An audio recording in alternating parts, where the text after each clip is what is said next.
Portal combat is in full force all across the country, but the dust is starting to settle a little bit on this portal cycle, barring some information coming out of Ann Arbor, Michigan. Who won the portal? So far, at least. I know there's been a lot of movement, especially in Columbus, Ohio, which we're about to talk about, but who has won the portal to this point? We'll talk about it. Welcome into the Hard Count, the People's College Football Show. Every single day talking ball, but today it is Tuesday, January 23rd, 2024, the last one on the face of this planet. Gonna make it a movie, talking some portal, also talking a little bit about your unpopular college football takes. I went to the Twitter sphere last night, put out a tweet, and said, what is a college football take that would be considered unpopular, but you strongly stand behind? And y'all answered in elite fashion. I think that tweet has over 100 responses right now, north of like 50 quote tweets. I mean, y'all been crushing it. So that's pinned to my profile right now, so go and answer that. But we got a couple of your unpopular takes to unpack, and I don't know that all of them are things that I disagree with. To be clear, I think some of y'all are actually on the money with some of those unpopular takes. Also, I don't know if y'all saw, but Tennessee landed another elite quarterback. Josh Heupel is confirmed a quarterback whisperer, landing George MacIntyre, who's like 10 minutes down the road from where we're recording, or where we're live right now, rather. What does it say about Tennessee and how they're continuing to stack top quarterbacks? Because Nico Iamaleava is from the 2023 class. Jake Merklinger is a four-star cat from the 2024 class. And now you add George MacIntyre, who's a top 3 quarterback in the 2025 class. Vibes are high in Knoxville. How is Josh Heupel landing all these quarterbacks? We'll talk about that and give you our thoughts there. I also mentioned Ohio State, just to circle back. They've been crushing it in the portal. Over the weekend, land Caleb Downs on Friday night, the top player in the transfer portal. And then they land Julian Sayin, who was the top quarterback from the 2024 cycle, who, since Nick Saban retired, jumped in the portal in a matter of days, ends up signing with the Buckeyes. Why are they doing this? How are they doing this? And what do we say to all the folks that are watching this whole thing go down and say, well, they're just throwing them a bag.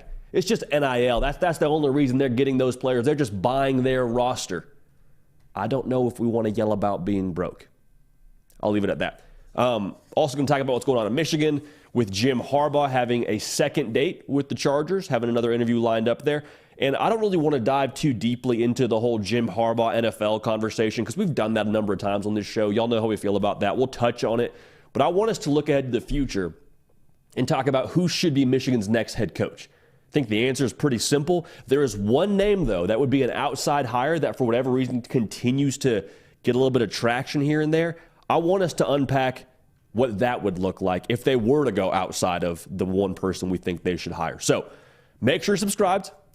We put out the call to action on our last live show, and y'all answered in full force, so we appreciate you for that. We have right around 70% of the audience that is not yet subscribed. And subscribing, 1, totally free. 2, the reason why we ask for y'all to subscribe, outside of growing the platform and growing our audience, it helps us get a better gauge for the content that y'all want to see.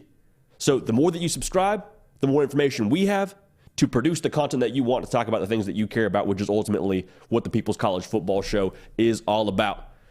Can't waste too much more time. Let's get right into it. The transfer portal winners to this point so far in this transfer portal cycle. There's been a lot of moving pieces with a lot of different coaches switching jobs. Nick Saban retires. It's been a transfer portal cycle unlike any other. But with that being said, I think one of the key transfer portal winners to this point has been the Texas Longhorns. And what they've done so well through the portal, to me, Texas has done a phenomenal job in restocking the recipe. Because what have we said about Sark on this show for the longest time, since our show's been in existence? If you give Steve Sarkisian the tools for success, a la skill players, they will cook. They will score a lot of points. Those Steve Sarkisian coach teams will do really good things. Adonai Mitchell last year, Xavier Worthy, Jatavian Sanders, they had some dudes. Jordan Whittington, they had some dudes catching the football for Quinn Ewers. Quinn Ewers obviously coming back. But a lot of those skill players gone to the NFL. So what does Steve Sarkisian do? Goes to the portal and lands Isaiah Bond, lands Silas Bolden, lands Amari Niblack, a stud tight end for you from Alabama. Like, they got a lot of pieces now, along with Matthew Golden, who is probably a lesser-known commodity nationally, but had 2 touchdowns against Texas. Wide receiver transfer from Houston. I think they're very excited about him. And then defensively, you go land one of the top safeties in the portal, and Andrew Makuba. So this Texas roster was already in pretty good condition, but the way they were active in acquiring weapons for Quinn Ewers, for this Steve Sarkisian offense, their first year in the SEC, I love it. Ooh, I love it. I love it from a Texas Longhorns fan. Should be a lot of points scored yet again on the 40 acres. Now, another winner in the transfer portal, and they've done it pretty quietly, actually, is the good folks not too far from here in Jack Harlow country, Louisville. The #1 transfer portal class, according to us here at On3. Right now, they're just running it back what they did a season ago. Last year, they had 27 transfers. 27. That's darn near a third of your roster being transfers. Coach Brom says, you know what, we'll do it again. 24 transfers so far in the class of 2023. And it hasn't just been quantity, y'all, it's been quality. Guys like Tyler Barron, who is a stud for Tennessee in the SEC. Guys like Ja'Cory Brooks, who was a highly touted prospect, had some moments at Alabama. They look for him to put it together in the Ville. Tyler Shuck, hey, no time like lucky number year 7, baby. I'm all for it. As long as they let you play ball, brother, you play ball. And it's a guy with experience, a guy who you would hope is able to succeed in this Coach Brom style of offense. Penny Boone, guy who ran for over 1,400 yards in some action. Like, they got some key pieces here, along with a number of others that I hadn't named because there's 24 of them, so we can't get to all of them. But, like, for me, the thing with Louisville here, the way they're attacking the portal, there's no ambiguity with what they're competing for. Like, anytime you're active in the portal, you are pushing to be competitive. And so to go after 20-plus new transfers yet again, like, there is no mistaking what the standard is. It is, let's compete for conference championships, and let's do it right now. Yes, we're going to recruit well at the high school level. That's obviously a goal for all these teams across the board, you'd have to believe. But for Louisville being like, hey, listen, 20-plus new guys, bring them in, let's win right now. Like, I love that aggression from my staff if I'm a Louisville fan. So Louisville, again, the #1 portal class in the country. They've been heavy on the transfer side of things from a quantity standpoint, but also doing a good job with the quality for the good folks out there in Louisville. Not Louisville, in Louisville. So shouts to y'all. Ole Miss, we've talked about them a lot on this show. We're going to talk about them again.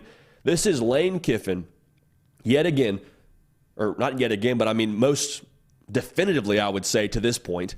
This is Lane Kiffin pushing the chips to the middle of the table and saying, we're all in on 2024, baby. We are all in. And there's not that final boss level for them to have to beat now of, you know, you got to get out of the SEC West because, again, no more divisions now, right? Nick Saban's retired. So the climb to the college football playoff, to a national championship, we'll talk more about that later. The climb is probably more steep with more teams in the playoff because you got to win more playoff games. But in terms of making the playoff, the path has never been wider. And you look across the SEC with what Ole Miss has coming back, the door feels like it's propped open. So by nature of what Lane Kiffin has done to go and attack the portal and bring top talent into Oxford, they're looking to kick it down. All right, going and landing a guy like Walter Nolan, like Princely Umanmielen, 2 players on the defensive line that are top 10 in the country, top 10 players in the country in the portal.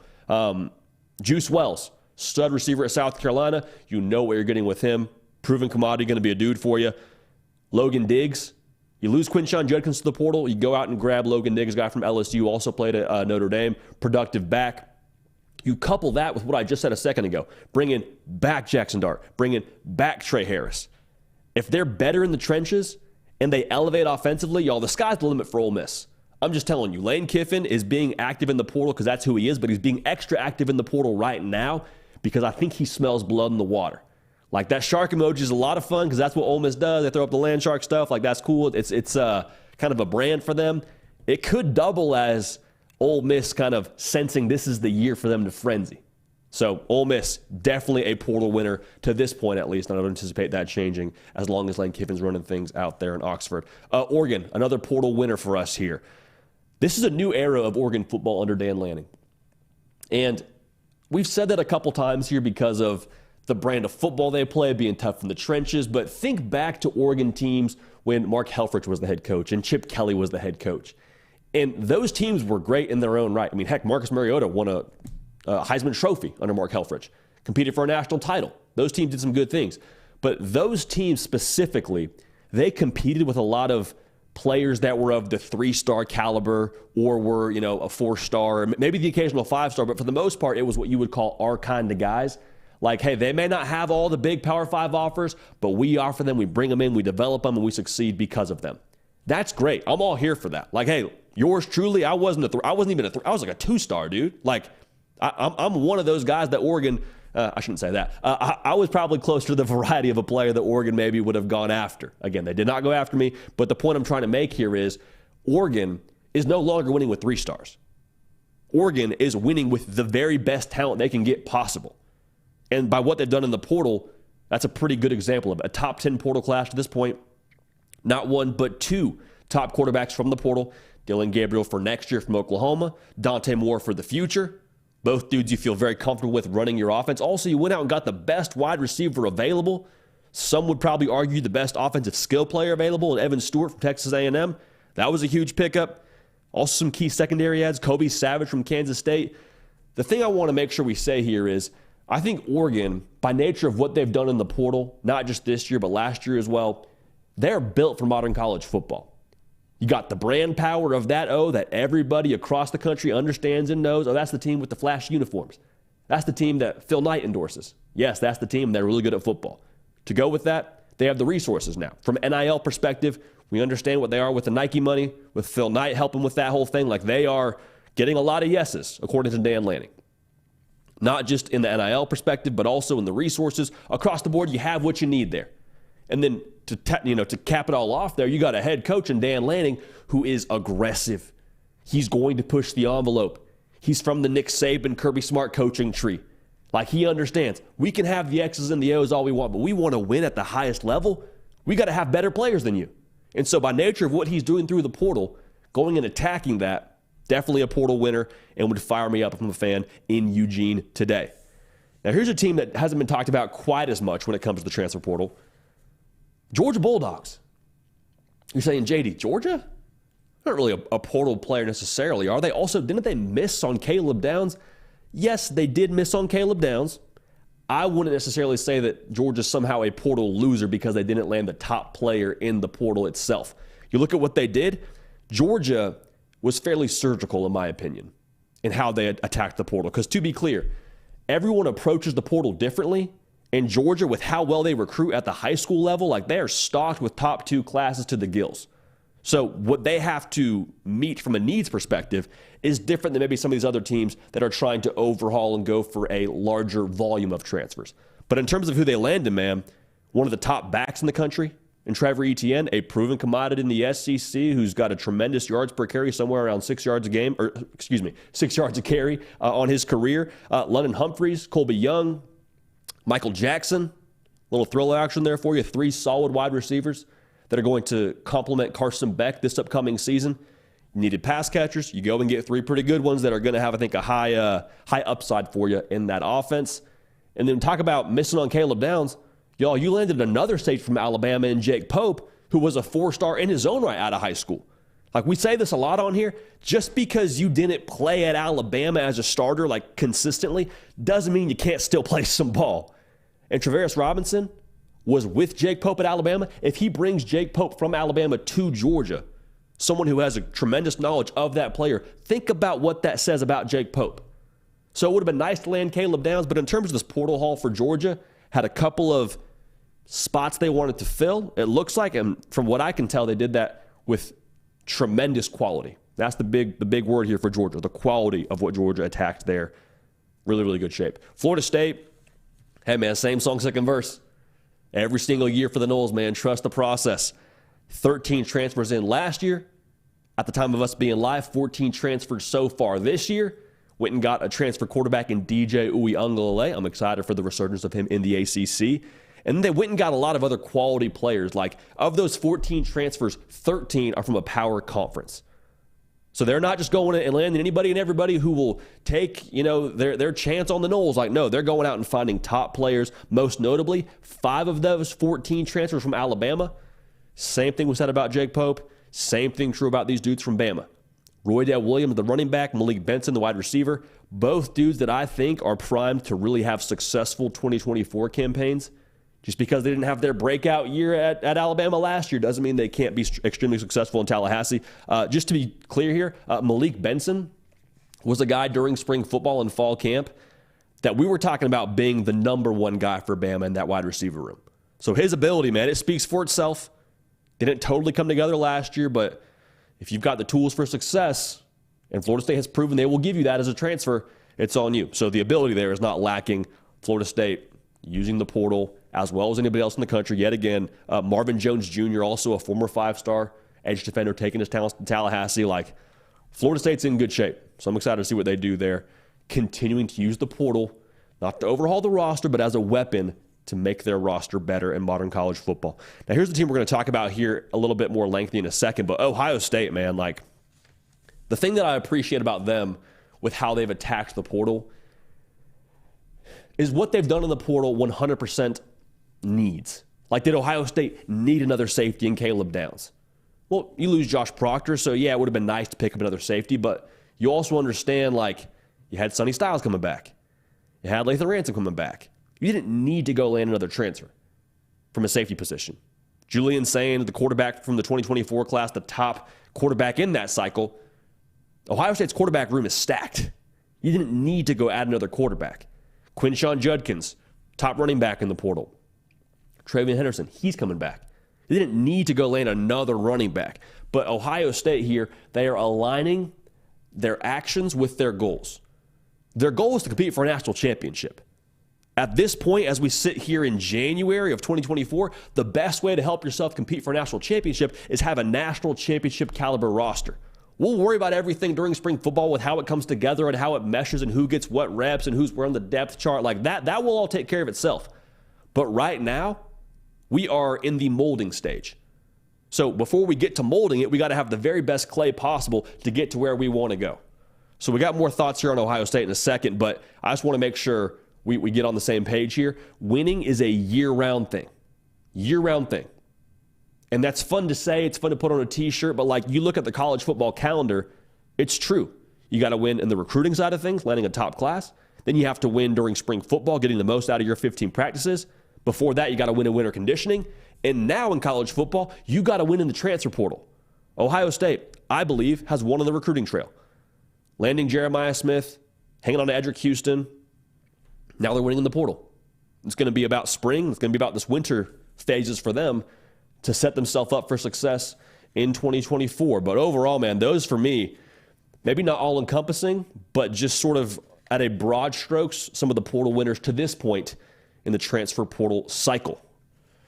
And we'll see what happens here, man, because there could be some news now in Ann Arbor, Michigan with Jim Harbaugh and the Chargers and all that. Like, we're kind of on our toes now, watching what could happen across the board in the portal world, because we understand now if Jim Harbaugh were to leave for the NFL, that would open up the floodgates yet again, if they would like it to. I say if they would like it to. That would open up the floodgates for the good folks in Ann Arbor, Michigan to have a 30-day window to enter the transfer portal. But alas, we'll see what happens there. Make sure you're subscribed. We appreciate you for that as we move on here across this show. Y'all are the ones that make this show, so we appreciate you being a part of it. And we had a lot of y'all reach out over the weekend talking about what Ohio State has done in the portal. And I want us to unpack that a little bit right now. We talked about it in a one-off video yesterday, but I want us to talk about it here in a live format. Ohio State has been crushing the portal, y'all. They've been crushing the transfer portal. Portal combat going on in Columbus. And most notably over the weekend, you landed the top player in the transfer portal in Caleb Downs, safety from Alabama, do it all kind of cat for you. And then you also landed the top quarterback from the 2024 cycle, who was already enrolled and going through practice at Alabama. Nick Saban retires. He's like, hey, listen, I moved my entire life from California to Alabama to play for Nick Saban. I'm going to look for somewhere else to play. And so he ends up transferring to Ohio State. To me, this is Ryan Day stuffing the suitcase as much as possible. Think about it this way. Ohio State, the 2024 season is national championship or bust. Period. Like, that was the goal even before they made these portal acquisitions. But by nature of how they've attacked the portal, that pressure is just continuing to ratchet up. I haven't even talked about Will Howard, who they landed through the portal, who's going to be their quarterback for them this season. Quinshon Judkins, I believe, the top running back via the portal, is going to probably get a healthy dose of carries along with Travion Henderson this season. I think they have the best running back duo in the country. But going back to that whole conversation around stuffing the suitcase, like, Ohio State is packing for a journey to the national championship. And to be real, you don't know what it's going to take throughout the course of your season until you get there. And so just like you would when you're packing for a trip, like, it's better to have it and not need it. So Ohio State, what they're trying to do right now is just pack the suitcase as full as humanly possible to where you have to like sit on top of that thing to zip it up so they're set for whatever the college football season throws at them. And I think the fun take that we've heard across the board here is, well, this is Michigan and what they've done winning the national championship, applying more pressure to Ryan Day and going 0-3 these last 3 years. Like, I don't think that's necessarily untrue. I think that's probably a part of it. But I think as much as Michigan is creating pressure for Ohio State, I think it's been a tremendous filter for Ohio State to figure out what they need to do. Because think about the last 3 tries for Ohio State against Michigan. They haven't had what they needed in November. The first 2 tries, it was, hey, our defense is not nearly good enough. We're getting run up and down the field. We have to be better on defense. So what do? Ryan Day, credit to him, adapts, hires Jim Knowles, takes a couple of seasons, but that defense becomes a top 5, top 10 unit in the country. Okay, so then you go and play Michigan in Ann Arbor. Well, what happens? They got the ball. They're driving as Ohio State to have a chance to win the football game against Michigan. The offense can't come up with it. So what were they missing? What did they need in that suitcase? Elite quarterback play. They didn't have it. And so for Ohio State now, as much as Michigan probably is applying some pressure for them to up the ante a little bit, the pressure is always enormous in Columbus. Like, anytime your standard is to go undefeated and win the national championship, that's the standard. Like not the podium that you're reaching for, not like the overachievement. That's the standard, what they expect. Like, of course, the pressure is immense. And so what Michigan, I think, has forced them to do is self-evaluate and say, okay, we need to have the very best roster possible, have this suitcase packed all the way full to where when we get in that situation again against Michigan, we have what we need. We're not going to be rummaging around saying, oh, we don't have elite quarterback play. Oh, our defense isn't good enough. Oh, we don't have the right safety play. It's not going to be the case for them this year, or at least that's the way they're approaching this thing by how they've attacked the transfer portal and also attacked on the recruiting trail. Jeremiah Smith, number 1 player in the country, going to be a dog for them. Also, let's talk about this too, because I think Julian Sayin, him committing to Ohio State, you probably felt a couple of different emotions if you're an Ohio State fan. One, you're fired up. Hey, the top cat from 2024 just committed to us? Oh yeah, let's roll, baby. We're set for a while now. Then the other side of y'all started to think, whoa, okay, well, I'm just doing the math here, and I understand the law of transfers and quarterbacks, like having 5 cats in that room. Will Howard, shout out Walker Howard, though. Will Howard, Devin Brown, Lincoln Keenholz, Air Noland, and Julian Sayin. That's a lot of dudes that all expect to play. Not to mention Air Noland and Julian Sayin are in the exact same class, so you would have to believe like it's going to be tough to keep all those dudes on our roster, correct? I have a couple of thoughts. First, I think at least for spring football, all these dudes understand what they've signed up for. From what I've heard, Air Noland is locked in. He's like, listen, iron sharpens iron. Let's get after it. So you love that from your quarterbacks. The other part of this, though, for those of you thinking, is this going to blow our quarterback room up, having Julian Sayin in the mix now? I don't know if I would look at it that way. Let's just kind of walk through the worst case scenario and say, okay, eventually somebody does leave. I don't know who it would be, but let's just say somebody does leave at some point in time from that quarterback room at Ohio State. What would that tell you about the number of reps they're more than likely getting behind closed doors? Right? That sounds like natural selection to me. And that doesn't mean whoever leaves can't play. It just means that somebody else gives you a better chance to win football games to where they're getting more reps during the week. That's how it works, right? Like that's not anybody's fault. It's just the way that it works. So I think the competitive pressure that's going to be applied to this quarterback room every single day, it's going to squeeze everybody. But to the exact same token, man, it's going to get the best out of everybody. And so in that way, whoever takes the field for you, whether it's, after this year, obviously Will Howard's your guy, but whether it's next year, it's Julian Sayin, or it's Evan Brown, or it's Lincoln Keenholz, or it's Aaron Nolan, like whoever it is, they will have earned that by going through the gauntlet every day in practice against, 1, that really talented Buckeye defense, but 2, against everybody they have to compete with in that quarterback room, in meetings, in position drills, during scrimmages. Like, they will have earned the right to play quarterback at Ohio State. So will it blow the quarterback room up? I don't think I'd look at it that way necessarily. Now, one more thing we've got to talk about here. We talked about it on the live show, or on the video yesterday. I want to talk about it right now on the live show since we're all here together. There is a phrase or an argument that's always made for different fan bases whenever an opposing fan base starts to land top talent through the portal. The thought is, well, hey, they landed that player because they threw him an NIL bag. Well, hey, they're only getting him because they bought him. That's the phrase you hear a lot on Twitter. And the thing I would say back to that is like, is that not modern college football right now? Is that not the world we're living in right now? I understand the thought behind like, oh, well, they're not committing there for the system. No, they're committing there because they're getting a pretty attractive NIL package that probably factors in. I'm not saying that's the case for any of these guys that Ohio State's landing because I don't know the specific situation. But I think what we have to talk through here is let's just assume that is the case. Let's assume that the NIL package is what's helping land a lot of these top guys. Is that not just money well spent if it turns out to be a national championship for Ohio State? If one of those guys ends up making the game-winning play for Ohio State to beat Michigan, is that not just a good investment? Because right now, if you're doing it within the rules, then NIL is a factor to help you land these top kids or a top factor to attract these top kids. Like, I think that's just modern college football. So what I said yesterday, and I'll say again right now, either use the portal with NIL, two factors that are very, very real in college football right now, or have it used against you. Period. The end. Like, I don't want to speak to Clemson and what they're doing from an NIL standpoint because I just don't know, but we're seeing them not use the portal. So what's happening? They're getting passed by teams that do use the portal. Florida State, a portal active team, just beat Clemson at Clemson this past year with the game-winning touchdown being by a wide receiver who you have to imagine had some NIL package that helped attract him to Florida State. More power to him. More power to him. Play by the new rules or get passed. And Ohio State's saying, okay, these are the new rules. Okay, we have folks that are in our corner here that can help us have the NIL resources to land top guys. Let's get after it then. Let's go. So I love it. I wouldn't yell about being broke either, just to be honest. I wouldn't maybe shout, oh, they just bought him. If that's the case, if you're implying that it was solely about NIL and they were going to the highest bidder, that means your school could have got him too.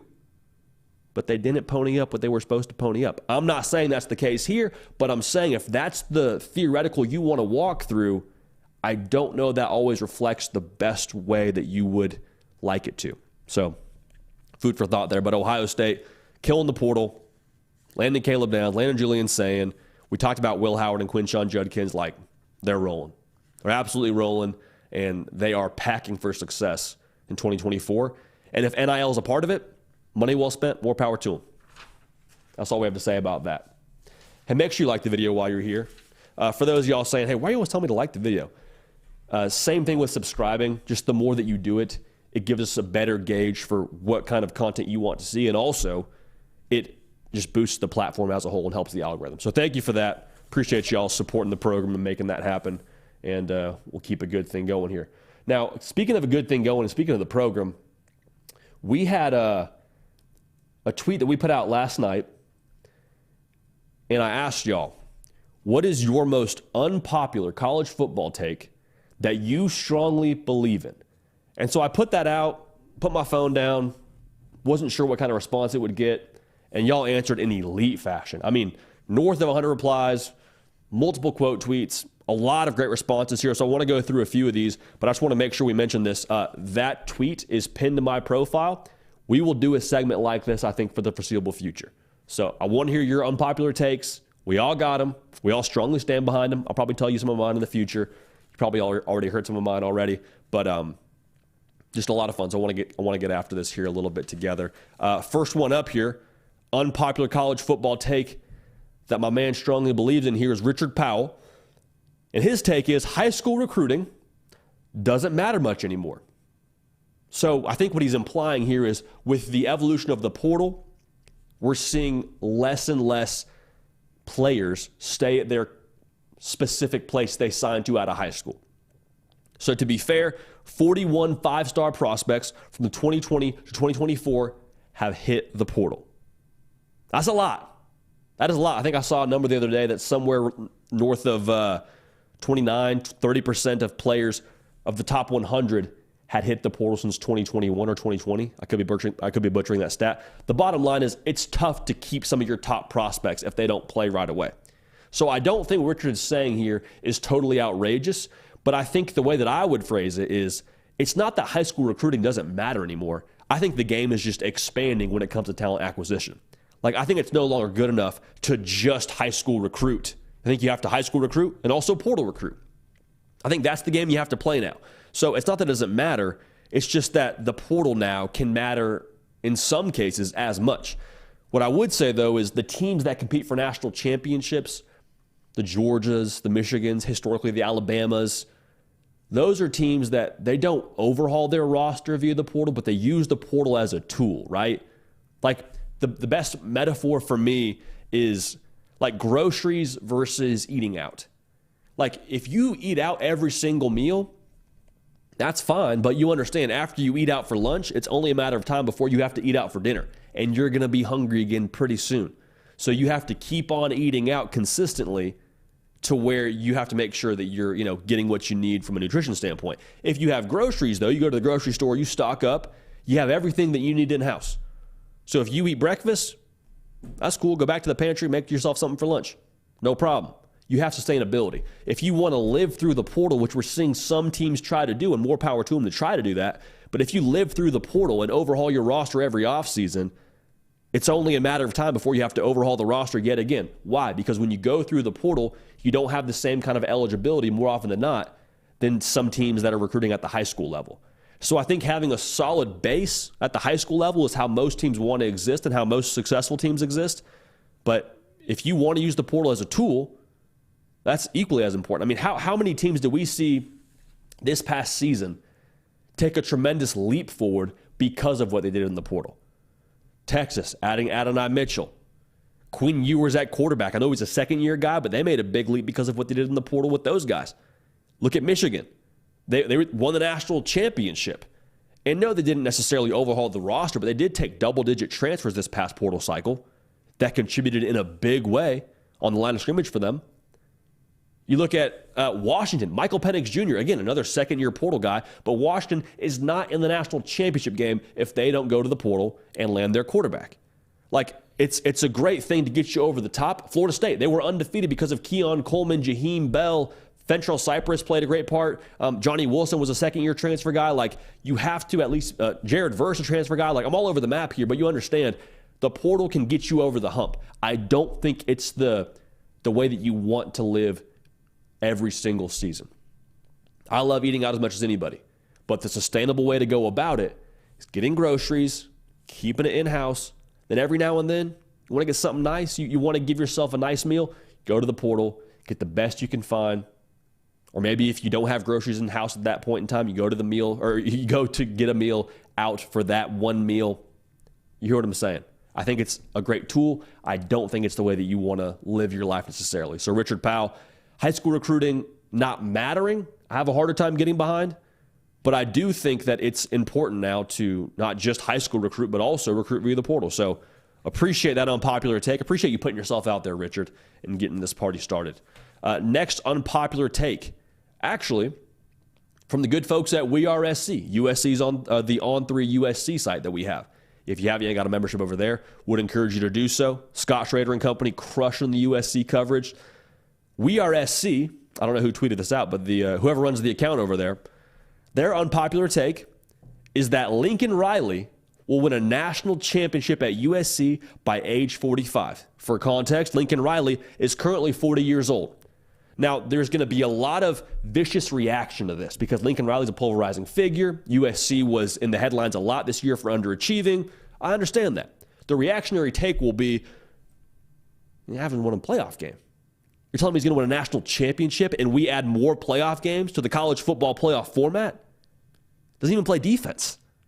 Doesn't even play. You're telling me that he doesn't even have a defense year in and year out, and you're expecting him to win a national championship in 5 years? Other people are saying, well, he's going to take an NFL job. He's not sticking around for this. There's no way he wants to be at USC long term. You can go to the NFL, be a coordinator, be a head coach, not have to worry about recruiting and this vicious calendar. Like, I understand all those thoughts. I won't even say those takes are unfair, but I do think those takes are incomplete because when you take a step back at this, historically, talking about Lincoln Riley not having a defense, he sure as heck has had an offense. USC has definitely had an offense consistently with Lincoln Riley being your head coach. Now you lose Caleb Williams, so I'm not pretending that won't be, a question mark of sorts of what Miller Moss brings to the table. But the way that I look at this, you can look at it glass half full or glass half empty. Glass half full says they have no defense. Or, excuse me, glass half empty says they have no defense. Glass half full says they're halfway there. They've had a championship offense multiple years at USC. And with how they're restructuring that defensive staff, I've said it before on here, I'm still in wait-and-see mode on USC and what they are defensively. They made some big hires. Danton Lynn from UCLA going to be the DC. Eric Henderson from the NFL ranks going to help be the co-DC there. Like, they've made some good philosophical hires. I think the philosophy at USC still has to be solidified, if that makes sense. Like, they still have to prove that they're a defensive team in some respects or have something to show on the defensive side of the football. But, like, if all it takes is a defense and you're giving me a 5-year runway, why not? Why not USC? Why not Lincoln Riley? Because as much as, and we said this earlier in the show, as much as the path to a national championship is becoming more steep because the conference realignment game is changing how, your regular season schedule is, you probably have to win more games. Not probably. You do have to win more games to win a national championship now. The path is also becoming wider. Like, long gone are the days where you have to win your conference and be undefeated or have one loss to make the college football playoff to be in the dance. USC, if they win 10 games in the Big Ten, they go 10-2, they're in the dance. Probably not an auto bid, but they're in the dance. They have a shot at the whole thing. So if they were to evolve in the correct way that Ryan Day has evolved Ohio State, up in his defensive ante a little bit, Lincoln Riley's always going to attract top quarterbacks. Lincoln Riley, you feel pretty confident trusting the history of what he's done there. They're always going to have a pretty solid offense. It sounds crazy when you say it out loud at first, but then you walk it out a little bit more. If you're halfway there and you give them 5 years, if they adapt the right way, it's not that wild to assume that if Lincoln Riley stays at USC, they could win a national championship. I'm not predicting it right now, but you talk about an unpopular take. I see why it's unpopular, but I don't think it's that far off the map to think that it's possible. If they are going to adjust the right way defensively, this year will be really, really telling, I think, with this new staff. Made some great hires. Big fans of the hires they've made on the defensive side of the football. But I'm waiting for a little bit more to get excited about it from USC on that side of the football. But not too wild. One more unpopular opinion here for you from our guy Chapo. And he says Kalen DeBoer is going to take over the SEC and make Alabama rise to dominance again. He says he thinks he's going to win multiple championships. That is his unpopular college football take that he strongly stands behind. So to be fair, there's some thought behind this being unpopular because he hasn't been in the SEC yet and all that. We'll get to that. Kalen DeBoer has won everywhere he's been. As a head coach, 104-12. Okay, like that doesn't happen accidentally. You don't luck your way into 104-12. That's ridiculous. And I said it before when they hired him, as a coach, purely from the X's and O's standpoint, if that was all it came down to, I have zero reservations about Kalen DeBoer at Alabama. Zero. If it's just about coaching football, I think he's one of the best in the game. And I don't think that's that much of a discussion. However, here's where this becomes unpopular, and here's where I have an issue with this whole take. Bama has been Alabama in a lot of ways because of Nick Saban, absolutely. What he's brought to that program and the way that he's built that thing over the course of multiple years, absolutely Nick Saban is the foundation of what they've been.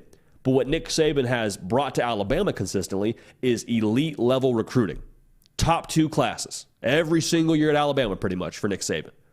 So my concern for Kalen DeBoer is not can he recreate that. My concern is can he recruit well enough in the SEC and out-recruit and out-coach the guys that he's up against. Because I think well enough for Alabama will have to be somewhere in the top 5 when it comes to well enough recruiting to win national championships.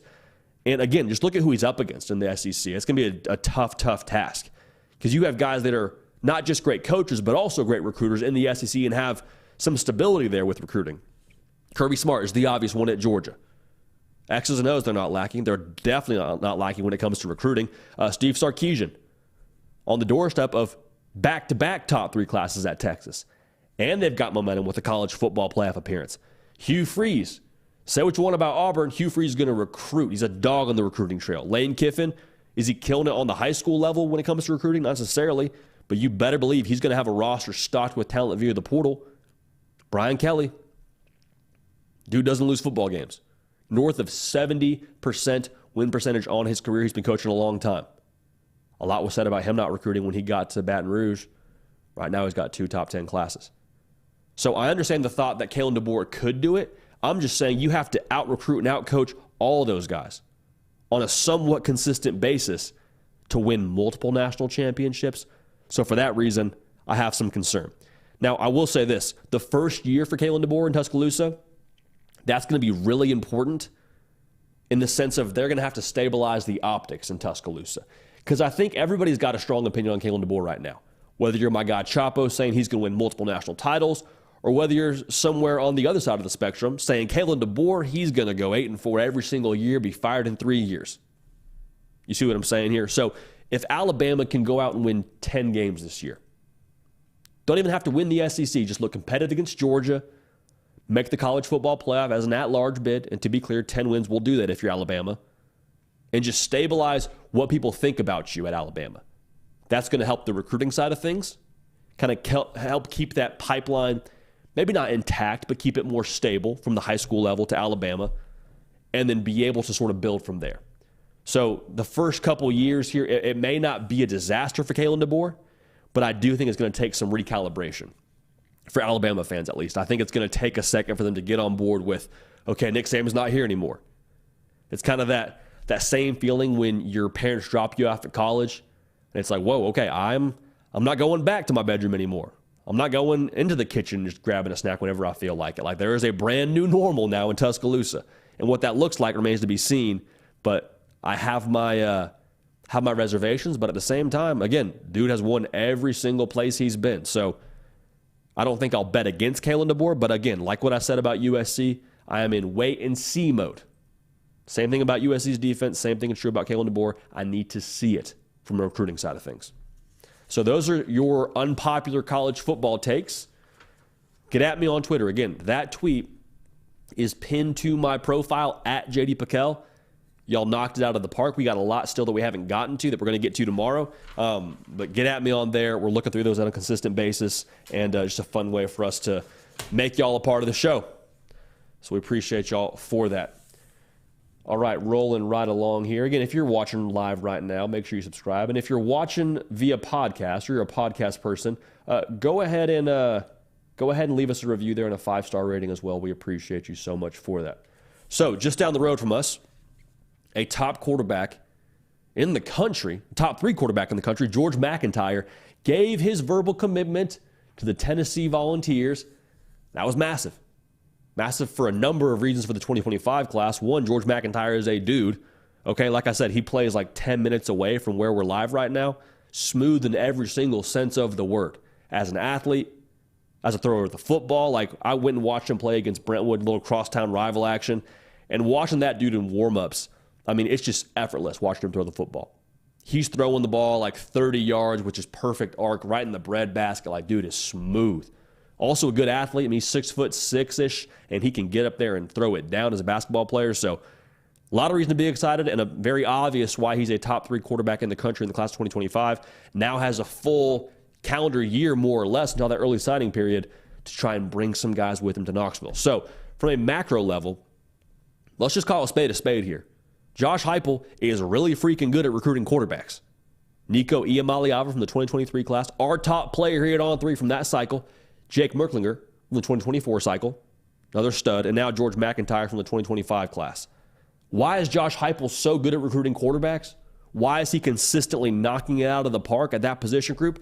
I think there's a couple of factors to this, but I think probably most importantly, Josh Heupel is able to speak the language for these quarterback recruits.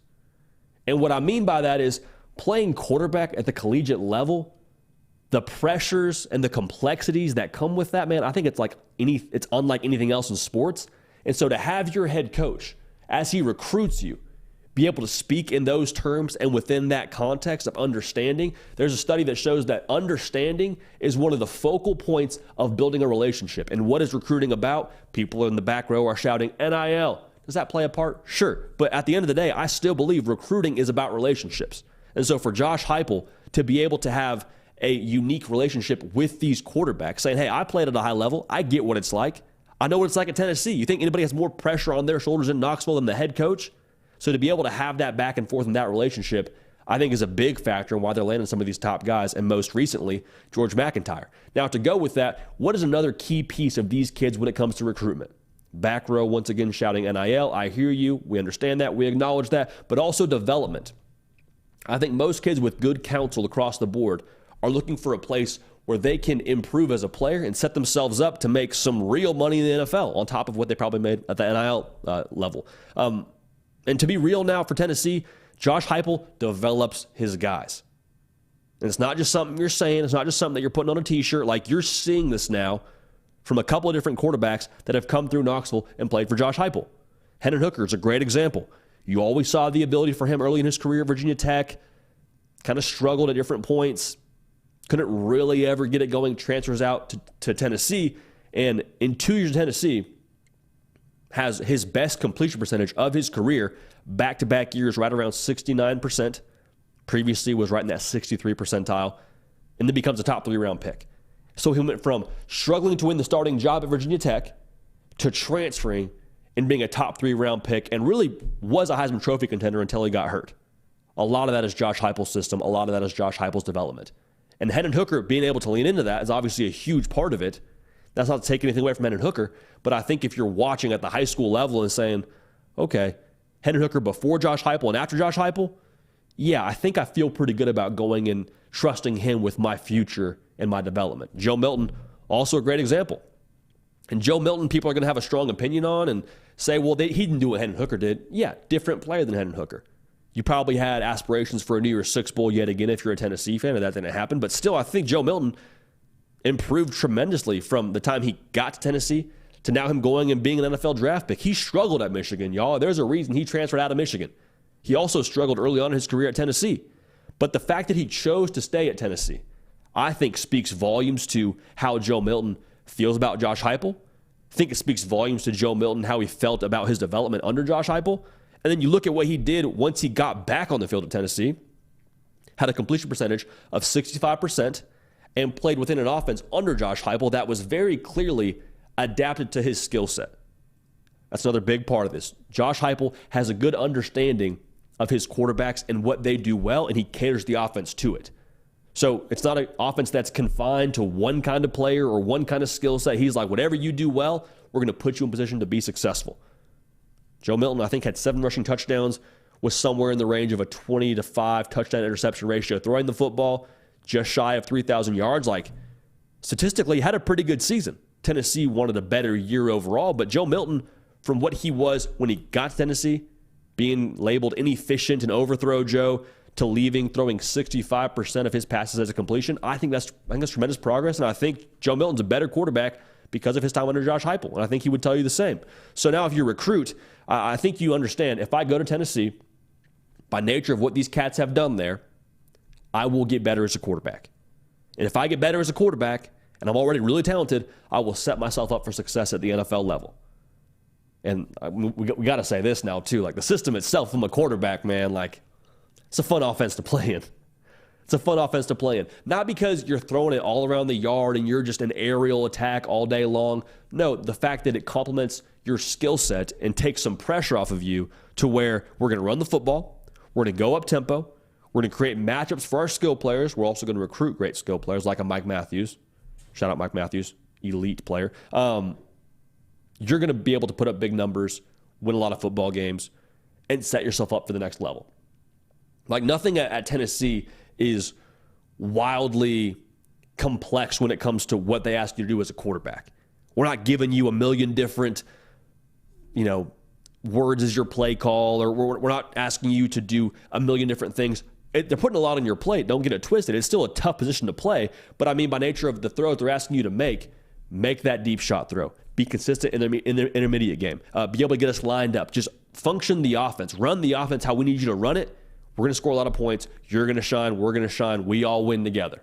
So when I talk about the verbiage for Tennessee and the play call, I'm not telling you I have any insight into how they're calling their plays, but I am saying I think by nature of the offense, you do what they ask you to do, you do it effectively, everybody wins.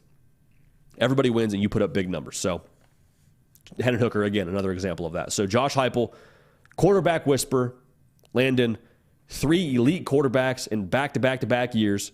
George MacIntyre, the most recent land for Josh Heupel. But if you have a quarterback now at Tennessee, if you can have one of those elite guys year in and year out, as a Tennessee fan, you feel pretty good that you have the non-negotiable for success in college football at the Tier 1 level. Like, let's be real here. If you have a quarterback, you have a chance. Look at the college football playoff field this last year. You had Quinn Ewers, you had Jalen Milroe, you had Michael Penix Jr., you had J.J. McCarthy. All 4 different players, but all 4 elite at what they did within their respective systems. You have to have that to win the college football playoff nowadays. You have to have it. And so how Josh Heupel is stacking these top quarterbacks, you feel pretty good that you'll have it now for years to come in Knoxville.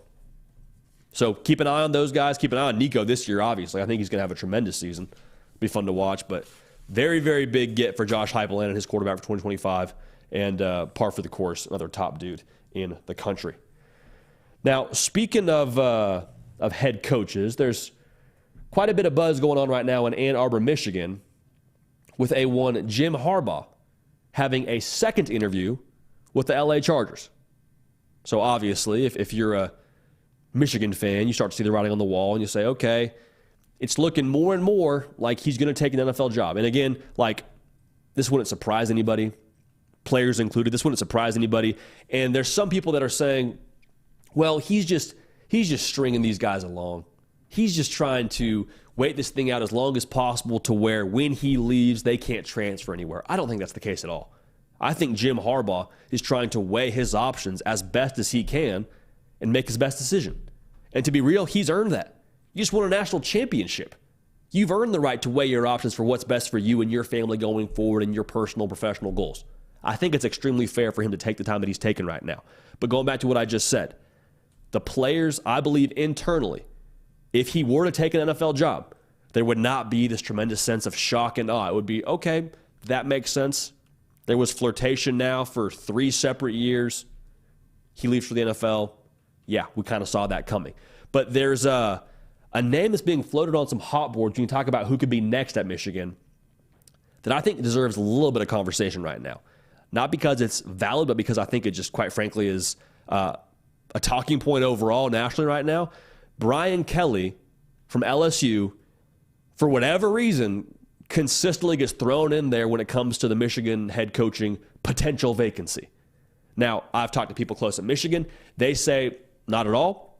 Brian Kelly himself during LSU press conferences said, hey, this is the last stop for me as a head coach. Like, I'm not taking the Michigan job. So say what you want about that.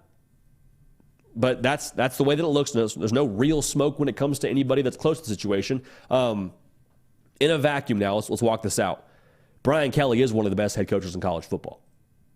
Like, throughout the course of his career, he's won 70% of his games. To play devil's advocate, Brian Kelly is a really good head coach. And he's a proven, like, there's no wondering with Brian Kelly. You know what you're getting with him. He's a proven commodity as a head coach.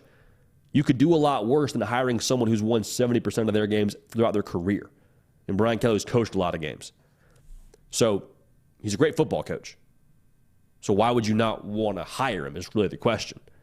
I think, to put it simply, Brian Kelly, being a great football coach, could be a great fit at Michigan in the long run, but the right thing at the wrong time is still the wrong thing. Like, if you were to hire Brian Kelly right now, a couple of things would happen. One, I have to believe it would decimate your roster. If you don't believe me, look at Washington, look at Arizona, look at Alabama. Like, they would probably, I think, make pivots for other places. I don't know who specifically, but given the track record of these coaching changes in the college football world, that 30-day transfer portal window, I think, would impact Michigan in a negative way. That's the first part. The second part of this is, if you're Michigan, where do you go to replenish your roster? Who else is making a coaching change at this point in the year? Nobody. So the players you have to draw from to fill those spots that you would lose are of a lesser quality than what you lost. So to put it simply, like, it's not worth it for your roster. It's not worth it to blow that up right now. Don't do it. I don't get it. Wouldn't make any sense. I don't think that's what should happen. What I would say, too, is this would be intensified, this exodus, by the fact that if I'm a player, like I think, have real questions for my administration as to how much I trust them. And that's not me speaking on a personal level with how this Michigan locker room feels about anybody in power at Michigan.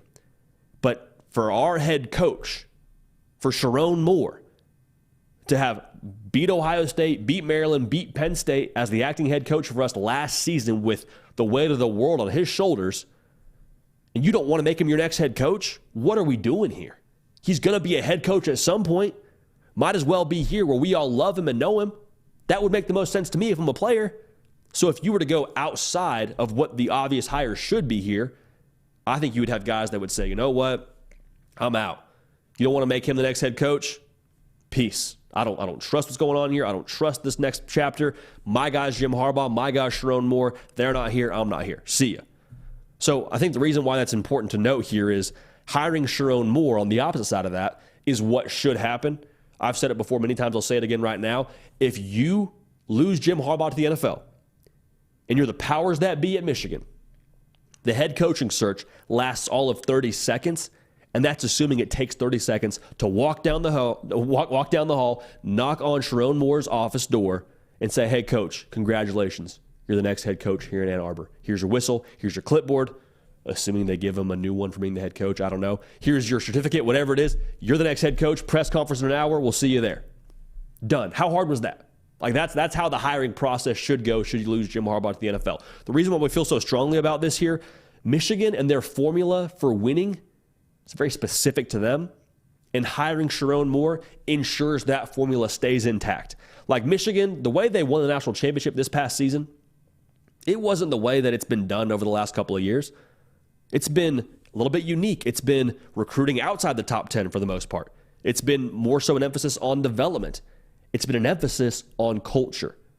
Culture was a very big reason into why they won the national championship this past season. And keeping Sherrone Moore as the head coach for you next year, that would ensure that culture, that championship culture, regardless of guys leaving on your roster for the NFL or for whatever, like that would stay intact. And culture's a thing, man, like special cultures that I believe they have at Michigan, you don't necessarily just welcome anybody in. That's not to say that you don't bring the right people along if you're, a transfer or if you're a freshman, like you bring people up to speed, but they don't want new leadership if you have a strong culture. It's fine how it is. Let's keep the main thing here. Let's keep it pushing going one way right now. We just won our first. Let's go for a second here, coach.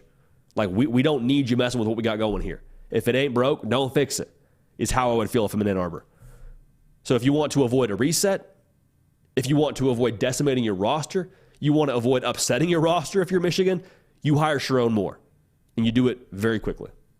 You do it right away as soon as that news breaks.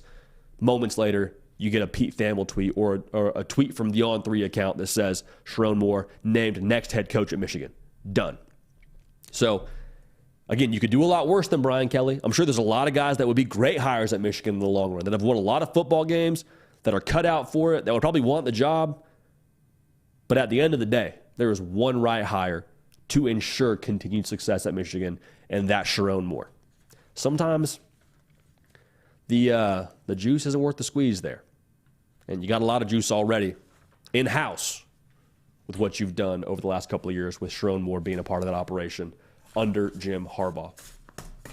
Appreciate everybody tuned in live, man. Make sure you like the video. We're charging towards over 100 likes. Y'all are a big reason a part of that. I'll ask one more time. You could subscribe to the channel. That would help us tremendously. Totally free. Right around 70% of the audience that's already watching the show is still yet to subscribe. So just double check for me. Make sure you hit the subscribe button. Helps us do more of what you want to see. Get a better gauge for your content you want to see, and helps us to craft the show accordingly. So thank you for that. All right, now, speaking of culture and a good thing and a program guy, let's go to everyone's favorite program guy, man, the myth, the legend, producer extraordinaire, Nick Brake.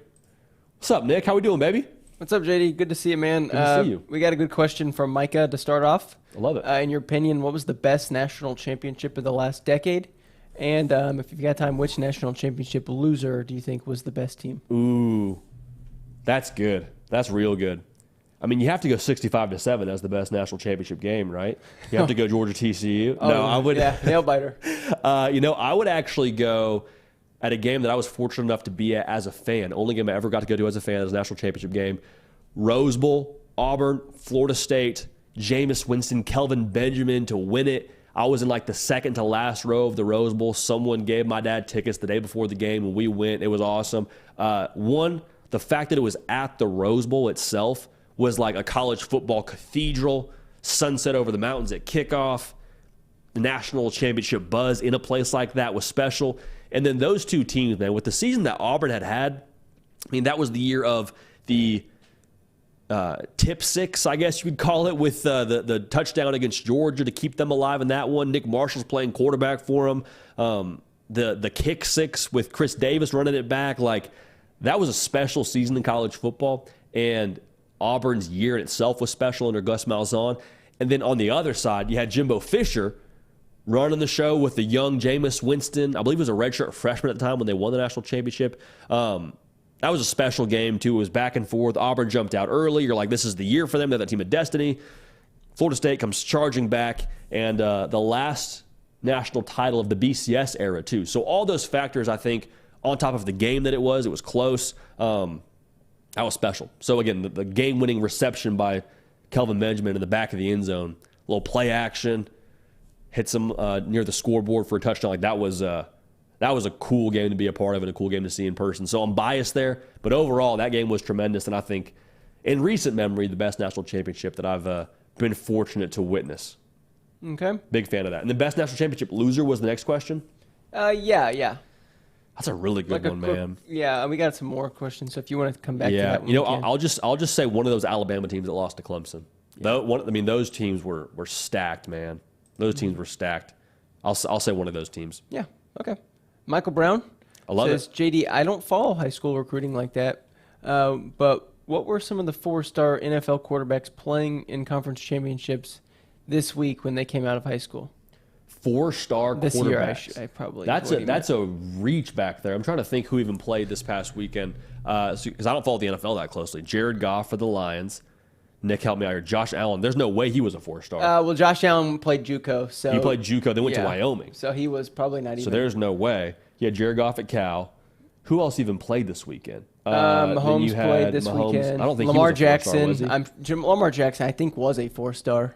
Was he? To Louisville. Well, I'll check Maybe a 4-star athlete. Regardless, yeah, I mean, those are guys that found the right system, it feels like, right? Like Josh Allen, late bloomer. Lamar Jackson. Baker was a walk-on, wasn't he? Late bloomer. Who was? Baker Mayfield. Baker was a walk-on. At Texas Tech, yeah. He eventually got a scholarship. I mean, I think he might have been a 3-star cat out of high school. He had he had like SMU, I think. I think he had like FAU. So he had some offers, but yeah, I mean, guys that developed and found the right system and stuck at it, man. Michael Brown, what a question to ask. Really cool question. Making us think pretty hard, though. Yeah, right? I mean, I bet Jared Goff was in the 4-star range if I had to guess. Mm-hmm. Hey, well, don't quote me on that. But if he asked that to Josh Newberg in the Inside Scoop, do you think I bet he would have a good gauge. That's our recruiting guy. Yeah, dude, he's dialed. He's as dialed as it gets. Now, JD, if someone asked you who started left tackle in the 2004 BCS or the national championship, you'd probably tell me, wouldn't you? Dude, I would have to go back and look at that one. I couldn't tell you off top of the dome. I don't know, JD. I think you'd do it. Next question. Ben says, JD, will Tennessee make the SEC championship in 2024? Ooh. Not impossible. Is it likely? I think there's some other teams I'd put ahead of them. I think Georgia's got to be the front runner. Texas, what they've done in the portal and who they have coming back, and Quinn Ewers running the show and Steve Sarkisian, like, they're going to be a force in the SEC from day one. Ole Miss too, man. Like it's a deep conference now in the SEC. You don't know what Alabama's going to be. I mean, that's a question mark in of itself. So I wouldn't pick Tennessee today to be in the SEC championship. I will say Nico Iamaleava is kind of that wild card for us, where we know he's talented. We think he's going to be a tremendous player throughout the course of his collegiate career. It's not just about the quarterback, but we've seen quarterbacks straight up just take over college football seasons. And could Nico do it? Far be it for me to tell you he can't. I would probably not pick Tennessee to be in the SEC title game today, but you know what? Ask us again in the fall, and we'll have a better answer for you. Give us a first month of the season. How about that? JD, I got to make sure I read this next question perfectly because Ray Potter says I need to go because I can't read the question. Are they chirping you? Yeah, I'm getting a little chirping. But this next question, I'll read it perfectly. Sportify Unlimited. Is Will Howard an upgrade at Ohio State? Seems like a horizontal move from Kyle McCord. Oh, excuse me, didn't say Kyle. From McCord. From McCord. Okay, yeah. Well, hey, one, I thought that was tremendous. I wouldn't let you chirp him. Laugh my guy. Laugh my guy here in the chat. What I would say, though, there for Will Howard, I understand the thought by nature of what he does throwing the football. I don't know exactly how they stack up if you're going to look at like the fine print and watch them in a pro day. Like I think they're probably comparable to a degree. I would say there's a couple of things that I love about Will Howard that Kyle McCord did not have. For Will Howard, played a lot of football. Kyle McCord, as well as he did last year for Ohio State, Will Howard has played like 4 seasons of college football. He's got a Big 12 title to his name. Like he's been there, done that. Hasn't done it in the Big 10, but like I don't think he's going to be in a lot of spots that are going to overwhelm him. Second part of this, I said this a lot, especially when Will Howard committed to Ohio State. The mobile element that he brings for you at quarterback is something they have not had since Justin Fields. That's not dunking on C.J. Stroud. That's not dunking on Kyle McCord. But to have some mobility, to even have something the defense has to think about on 4th and 1 that, hey, this could be a quarterback keep. Hey, this could be quarterback power. Hey, on 3rd and 6, we got to kind of keep somebody home to spy Will Howard, or at least keep a pair of eyes on him to make sure he doesn't run off and get a first down against us. Like that whole element that you have to factor in now for Will Howard, I think it's definitely an upgrade. That's how I feel about it personally. Sounds good. Hey, I got a thumbs up this time from Ray. So there we go, Ray. I did better there. I'm back in form. There we go, baby. This is a good question from Jared Stidham.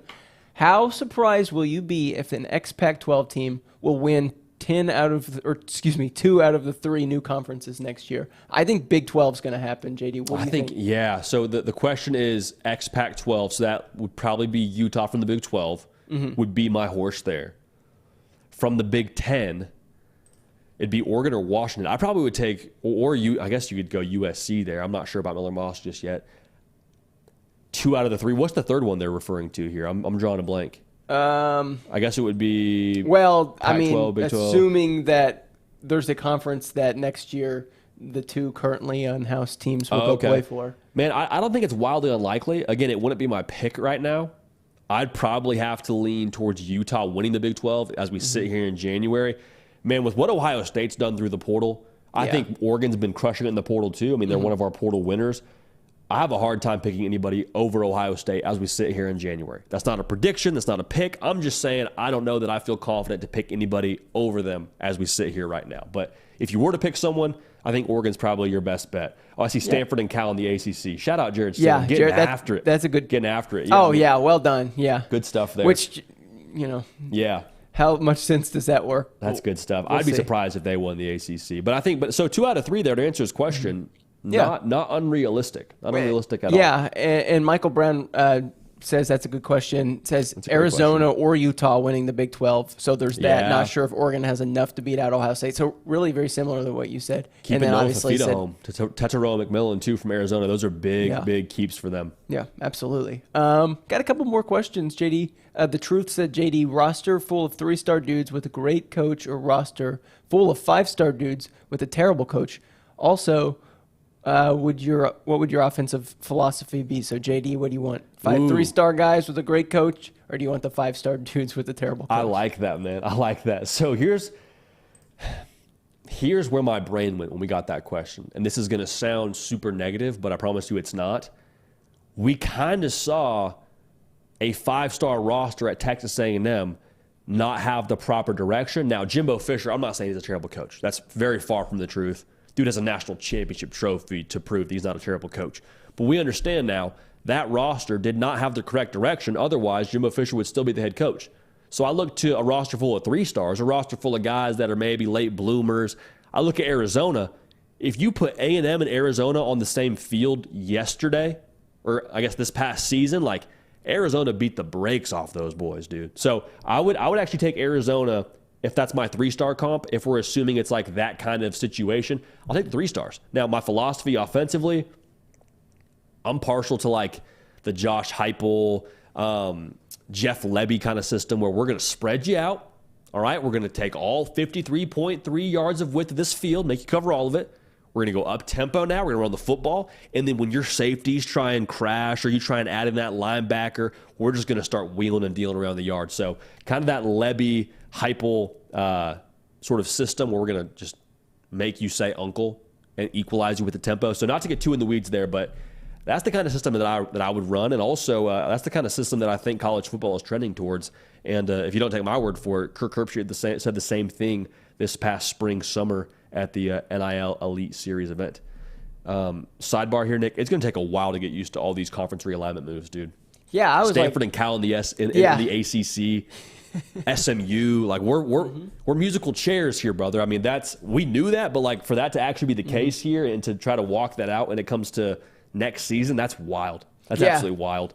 We thought that this year's little inclusion with the Big 12 teams coming in, Cincinnati, UCF, we thought that was like an appetizer. It didn't even set the stage. Remember this past summer where we're like, what were we, like a month, 2 months away from the season, and all the conference realignment stuff started swirling. You got Oregon and Washington moving to the Big Ten. You got Cal and Stanford to the ACC. Like, you got all these moving pieces. You got Utah to the Big 12 with Colorado and Arizona. Like, all those things happening right before the season started. It was like, dude, can we just play football? Yeah. Can we please just kick off? Like, I want week 0 so badly. I don't want to talk about TV contracts and these other teams moving for a better bag at other places. I get it. We got to talk about it. We will talk about it, but you know us, we're partial to Saturdays. We're partial to them actually playing football, but it is what it is. We were talking about Apple TV deals and stuff like that, and like how there's games on the CW. Yeah, it's always an interesting time of year, but it certainly doesn't compare to talking about the games. But you were crucial in that because we were talking through like MLS on Apple TV